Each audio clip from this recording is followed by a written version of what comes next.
জেলা বগুড়ার মাঠে মাঠে পাকা ধানের সোনালী রং হাসি ছড়াচ্ছে কৃষকের মুখে। গনগনে সূর্য মাথায় নিয়ে ধান কাটায় ব্যস্ত বোরো চাষিরা। এই মুহূর্তে বগুড়ার শাহজাহানপুর এলাকায় আছেন রিপোর্টার জুম্মান সাদিক জাভলিন। সরাসরি যাচ্ছি তার কাছে।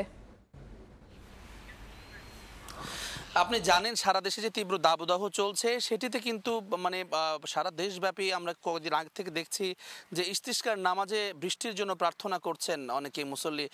তবে যারা কৃষক রয়েছেন, বিশেষ করে যারা এই বোরো ধানের আবাদ করেছেন বড় পরিসরে, তারা কিন্তু একটি এই এই ইস্তিস্কার নামাজে কিন্তু তারা আসলে সে ঠিক কতটা মন দিয়ে পড়তে পারছেন সেটি আসলে একটু প্রশ্নের বিষয় রয়েছে। কেননা পাকা ধান এখন যদি বৃষ্টি হয় তাদের কিন্তু একেবারে সর্বনাশ হয়ে যাবে, অর্থাৎ চরম ক্ষতির মুখে তারা পড়তে পারেন।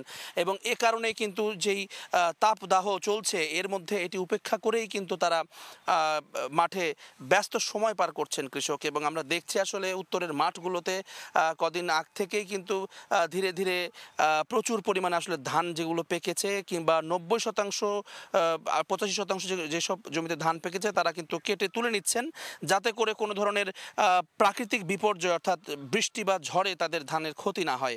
আপনাকে জানিয়ে রাখি, কৃষি সম্প্রসারণ অধিদপ্তরের যে তথ্য তারা বলছে 1,87,170 হেক্টর জমিতে এবছর বগুড়ায় বোরো ধানের আবাদ হয়েছে এবং এর মধ্যে প্রায় 70 থেকে 75% ধান কিন্তু জমিতে সেটি দানা বেঁধেছে এবং পেকে পাকবার কাছাকাছি চলে গেছে। এছাড়া 4% গতকাল পর্যন্ত 4% জমির ধান তারা কর্তন করে সংগ্রহ করেছেন, এমন তথ্য তারা দিয়েছেন। এবং গড় ফলনের কথা যদি আপনাদেরকে জানাই, এবছর 20 থেকে 25 মন, জাত ভেদে 20 থেকে 25 মন প্রতি বিঘায় তারা কিন্তু ধান পাচ্ছেন। যদিও কৃষক যেটি বলছেন যে এই ধান মূলত যেই অনাবৃষ্টির কারণে এবং অতিরিক্ত তাপের কারণে ধানটি যখন ফুল থেকে দানা বাঁধে সে সময় কিন্তু ধানের উৎপাদন বা ধানের ওজনটি কম হয়েছে, যে কারণে যে জমিতে প্রতি বিঘায় তারা 25 থেকে 27 মন পর্যন্ত ধান তুলতেন সেখানে এবার 18 থেকে 20 মন ধান পেয়েছেন। অর্থাৎ কৃষকের হিসেবে তারা কিন্তু ফলনটা কম হয়েছে। তবে কৃষি অধিদপ্তর বলছে গড় ফলন যেটি প্রতি বছর হয় সেটি ঠিক আছে।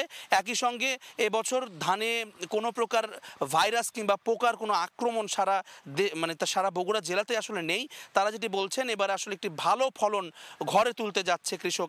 একই সঙ্গে একটি বিষয় তারা বলছেন যে কৃষকের এবারে কিন্তু অনাবৃষ্টির কারণে পুরো বোরো মৌসুমের সেচের উপর নির্ভর করতে হয়েছে, বাড়তি সেচ দিতে হয়েছে এবং বিভিন্ন জায়গায় বিদ্যুৎ বিভ্রাটের কারণে ডিজেল চালিত যেই পাম্প রয়েছে সেটি দিয়ে সেচ দিতে হয়েছে। এ কারণে উৎপাদন ব্যয় কিন্তু বেশ খানিকটা বেড়েছে, এমনটা কৃষকরা আমাদেরকে জানিয়েছেন। এবং সে কারণে তারা বলছেন ধানের যে মূল্য বাজারে সেটি যদি ন্যায্য মূল্য নিশ্চিত না হয় সেক্ষেত্রে তারা ক্ষতির সম্মুখীন হবেন।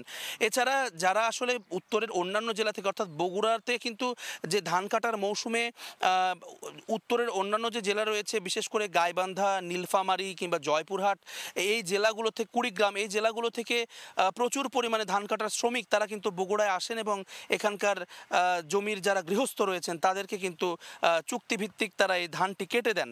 এবং তারা যেটি বলছেন এই ঊর্ধ্বগতির বাজারে এবছরও কিন্তু তাদের যেই মজুরি সেটি খুব বেশি বাড়েনি। এ কারণে তারা আসলে বলছেন যেটি যে এই ব্যাপারেও কিন্তু আসলে তারা নজর দেয়া হোক এটি তারা দাবি করছেন। অন্তত প্রতি বিঘাতে 12 থেকে 1300 টাকা যদি তারা ধান কেটে পান তাহলে সেক্ষেত্রে তারা আর্থিকভাবে লাভবান হতে পারবেন বা জীবিকার যেই খরচ সেটি উঠাতে পারবেন। তবে এখন তারা যেটি পাচ্ছেন 800 থেকে 1000 টাকা প্রতিদিনে কাজ করে তারা পান, সেটিতে আসলে কিন্তু তাদের খুব বেশি সংসার খরচ চালিয়ে উদ্বৃত্ত কোনো টাকা থাকে না এবং সংসারটিও ঠিকভাবে তারা যে বাজার করবেন সেটি কিন্তু হিমশিম খাচ্ছেন। এবং আপনাদেরকে জানিয়ে রাখি যে বগুড়াতে কিন্তু আমরা বেশিরভাগ ক্ষেত্রে দেখি যে অন্যান্য সিলেটে কিংবা অন্যান্য জায়গায় আমরা দেখছি ধান কাটাটাই বেশ আগে শুরু হয়েছে, সে তুলনায় বগুড়ায় কিছুটা পরে কিন্তু বগুড়ার বোরো ধানটি কাটা শুরু করেছেন কৃষক। এর পেছনে কারণ বগুড়ার জমিতে কিন্তু প্রচুর পরিমাণে আলু এবং সরিষা শীতকালীন রবি শস্য হিসেবে সেটি আবাদ করা হয় এবং আপনি জানেন যে সরিষা আলু এসব কিন্তু উঠতে উঠতে মাঠ থেকে বেশ খানিকটা দেরি হয়ে যায়, যে কারণে বোরোর ধান যখন তারা চাষ করেন সেটিও কিন্তু কিছুটা বিলম্বিত হয়। এবং এ কারণেই এখনও কিন্তু বগুড়াতে বোরো ধানের যেই 1,87,170 হেক্টর জমির ভেতরে মাত্র 70% কিন্তু দানা বেঁধেছে বা পাক ধরেছে। এছাড়া বাকি যে 30% জমির ধান সেটি কিন্তু এখনো ফ্লাওয়ারিং স্টেজ বলে, অর্থাৎ কেবল ধানের সেই গাছগুলোতে ফুল ধরছে, এখনো কিন্তু সেটি দেরি রয়েছে। অর্থাৎ এই ধানগুলো পেকে ঘরে তুলতে তুলতে সেটি কৃষকের প্রায় মে মাসের মাঝামাঝিতে চলে যেতে হবে, এমনটি কিন্তু আমরা কথা বলে কৃষি অধিদপ্তরের সঙ্গে জানতে পেরেছি। তবে তারপরেও তারা যেটি বলছেন, এখনো পর্যন্ত যে ধরনের শুষ্ক মৌসুম এখনো রয়েছে, তাতে করে ধানের যেই এটি কেটে সংগ্রহ করতে পারলে কৃষক ভালো ফসলই ঘরে তুলবেন, এমনটি কিন্তু কৃষি বিভাগ থেকে বলা হচ্ছে। এবং কৃষকও তাকিয়ে আছে যেন আর কটা দিন তারা চাইছেন যে বৃষ্টি যেন না হয়। তা বোধহয় কষ্ট হলেও আসলে ফসলের দিকে তাকিয়ে তারা বৃষ্টিটা আপাতত চাচ্ছেন না। তো এই ছিল আমার কাছে বগুড়া থেকে বোরো ধান কাটার সবশেষ খবর। সরাসরি যুক্ত ছিলাম বগুড়া থেকে।